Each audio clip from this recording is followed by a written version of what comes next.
Avis vascular centre, మన దేశంలోనే the best varicose vein hospital. Hi, welcome to my show. Cinema ఇండస్ట్రీలో character ఆర్టిస్టులు చాలామంది ఉంటారు. వీళ్ళల్లో కొంతమందికి ఎన్ని సినిమాలు చేసినా పరిచయం అవసరం, ఇంకొంతమందికి అసలు పరిచయమే అవసరం లేదు. ఇప్పుడు రెండో కేటగిరీకి చెందిన ఆర్టిస్ట్ మిర్చి మాధవి గారు మనతో ఉన్నారు. ఆమెను అడిగి ఆమె సినీ విశేషాలు, అలాగే ఈ మధ్యకాలంలో ఆమె చేసిన కొన్ని కామెంట్స్ సోషల్ మీడియాలో వైరల్ అవుతున్నాయి, వాటి గురించి మరింత వివరణ, అన్ని విషయాలు తెలుసుకుందాం. హాయ్ మేడం, నమస్తే.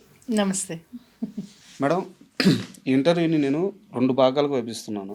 తప్పకుండా. ఒకటి, మీ కామెంట్స్ మీద నాకు కొన్ని క్రాస్ క్వశ్చన్స్ ఉన్నాయి. తప్పకుండా. ముందు వాటికి వెళ్దామా, లేదు ముందు ప్లెయిన్గా మీ సినిమా గురించి ప్లేన్ వద్దు, దిగండి. ఏంటో గట్టిగానే స్టార్ట్ చేద్దామా? గట్టిగా స్టార్ట్ చేద్దాం. స్ట్రాంగ్గా ఉన్నారా?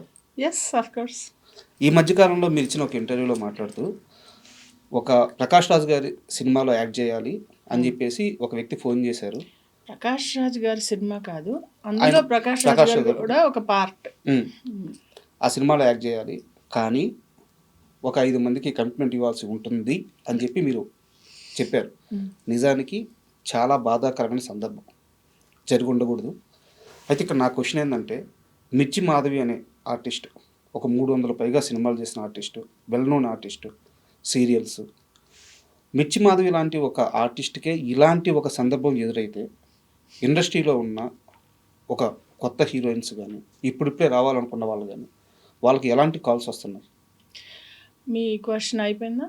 లేదు, కాలేదు. సో ఇది చాలా సీరియస్ ఇష్యూ. యా, కాకపోతే ప్లీజ్ నన్ను కంటిన్యూ చేయండి. నేను ఇది చెప్పాలి. ఇది ఈ క్వశ్చన్ దగ్గర మీరు అడిగారు కదా, మిర్చి మాధవికే ఇలా కాల్ వస్తాయని. ఇది కాల్ వచ్చి నాకు ఆల్మోస్ట్ 13 ఏళ్ల కిందట వచ్చిన కాల్ అది. ఓకే. అది ఒకసారి ఒక కాలే వచ్చింది, ఆ ఒక్క కాల్ వచ్చింది, దాని తర్వాత మళ్ళీ రాలేదు. అంటే it's not a continuous process. మిర్చి మూవీ చేయకముందు వచ్చిన కాల్ అది. ఓకే. అది క్లారిటీ లేకపోవడం వల్ల, క్లారిటీ ఉందా లేదా అనేది, ఇలాంటివి ఏంటంటే, ఒకటే నేను మొన్న ఇంటర్వ్యూలో కూడా చెప్పింది ఏంటంటే, కాల్స్ వస్తాయి, బురద ఉంటుంది, మురికి ఉంటుంది, ట్రాఫిక్ ఉంటుంది, చెత్త ఉంటుంది, అన్నీ తోసుకుంటూ తీసుకుంటూ వెళ్ళాలి. నువ్వు ధైర్యంగా నువ్వు ముందుకెళ్ళడమే నీ జర్నీయే నువ్వు చూసుకోవాలని నేను నమ్ముతా. మనం సమాజాన్ని ఎంత మారుస్తాం, ఇప్పుడు ఎంత మార్చగలం, అది నా క్వశ్చన్. నా ఆన్సర్ ఏంటంటే, 5 years ఉన్నారు. నువ్వు ధైర్యంగా, నీకు ఏది కావాలి, నువ్వు ధైర్యంగా ముందుకెళ్ళగలవా అనేది చూసుకోవాలి. అది కరెక్ట్ రాంగ్ నేను అనట్లే. వాళ్ళు ఎందుకు అడిగారు అయిపోయింది. నేను చెప్పాల్సిన సమాధానం నేను చెప్పాను. ఆ చెప్పాల్సిన సమాధానం ఆడవాళ్ళు చెప్తున్నారా, అది మనం ఆలోచించాల్సిన విషయం.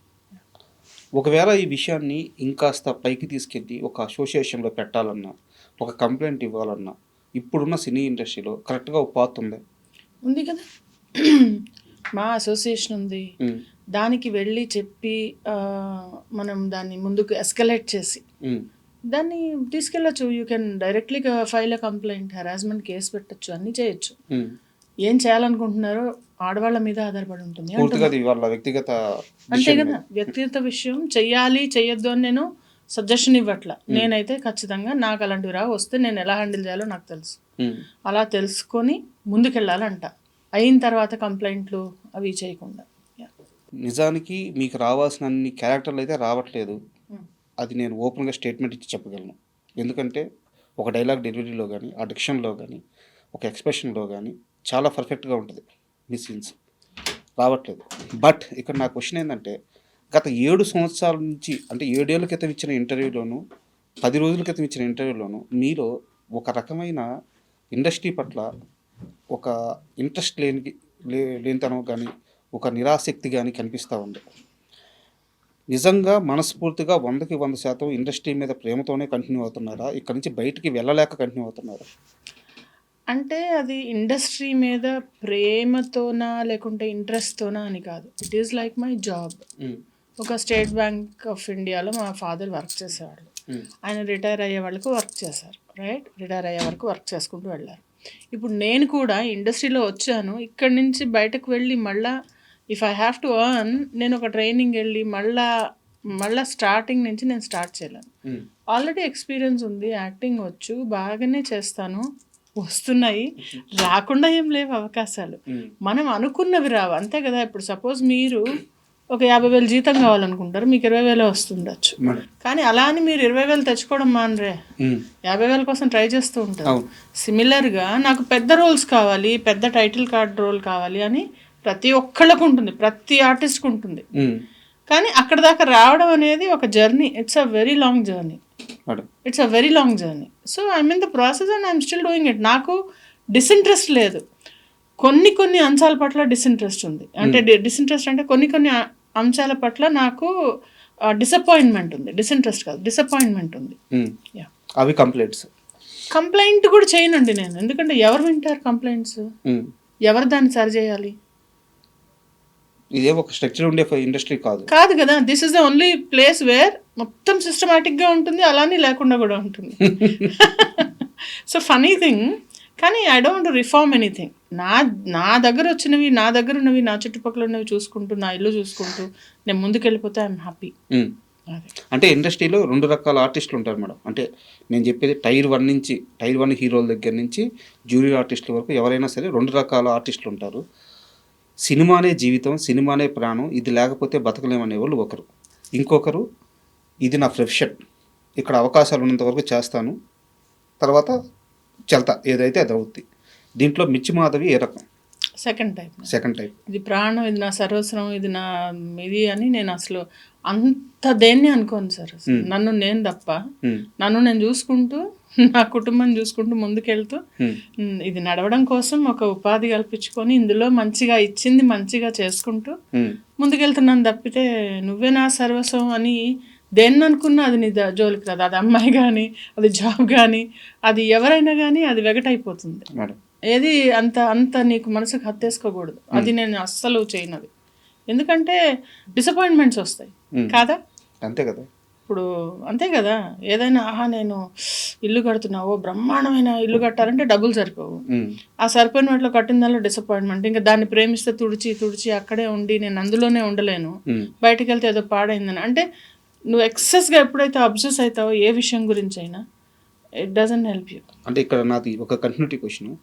ఇప్పుడు ఆర్టిస్టులు చాలామంది ఉంటారు, అవకాశాలు లేక సూసైడ్ చేసుకుంటూ ఉంటారు.